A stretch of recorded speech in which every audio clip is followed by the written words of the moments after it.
What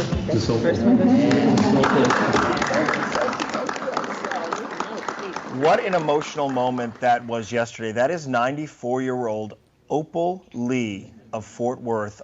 Perhaps you remember, she walked 1,400 miles from Dallas to D.C. 5 years ago because she wanted Juneteenth to be recognized as a federal holiday, and it happened. Yeah. It has happened, and she is celebrating. And for you, Yolanda, in watching that, and I remember also Opal Lee's journey to D.C., an emotional moment, right? It was. I actually reacted totally what I thought I was not going to do. I mean, I cried. I said, I'm crying here. What am I crying about?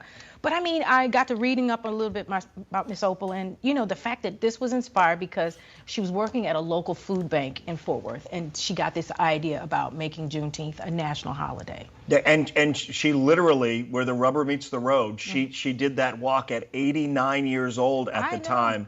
And I'm so glad that she lived to see the moment. Me too. I think that's what I was more emotional about, that she was actually there. She's waited all this time to meet with President Biden and all those distinguished people around her. This was a pretty big deal yesterday. Yeah, and she would acknowledge the older you get, the more precious time is. I mean, you can't count on it.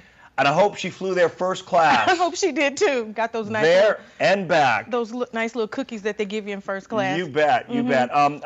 Ella Michelle Smith is the CEO of No Silos Communications, and she's joining us live now this morning to talk more about that, really that moment that captured it all. That was an iconic moment to see Opal Lee of Texas, Fort Worth there.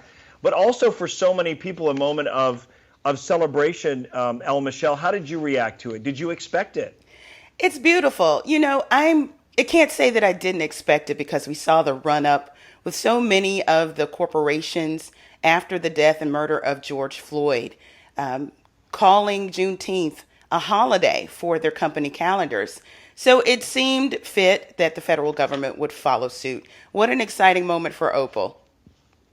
I say it all too often that we as Americans, I think, have way too short of a memory.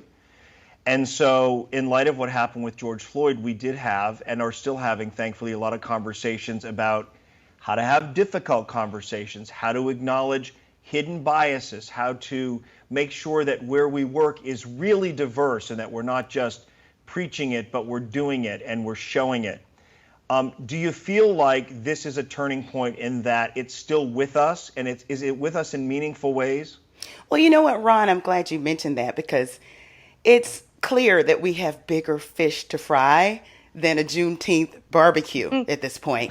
We really need to be focused on the people and not simply the culture. We know from Nielsen research that Black culture drives pop culture. So we need to make sure that we don't just see this as a time to honor Black culture. We do that just about every day. What we need to be focused on is the people and what's happening with the Black community. And the jobless numbers are still low, and Black Americans are unemployed at a rate higher than most Americans. And we know coming out of the pandemic that women were pushed or sometimes voluntarily left the job market, and it still hasn't recovered. So when you look at that intersectionality of Black Americans and women, Black women are hurting the most. So yes, it's very important that we just don't get sidetracked on what is a beautiful moment of honoring Juneteenth and forgetting what we really need to be doing. Michelle, do you remember years ago when we would talk about Juneteenth that other people in the other parts of the country didn't even know what it was? Yes, it was only the people in Texas that really identified with it. Do you remember that? I remember that, and there was a reason for it. Mainly because it was a Texas occurrence. And that is because in 1865, when the Union soldiers finally came to Texas 2 years later to let us know, meaning the slaves, know that they were free. And it was a bittersweet moment. They weren't having barbecues then.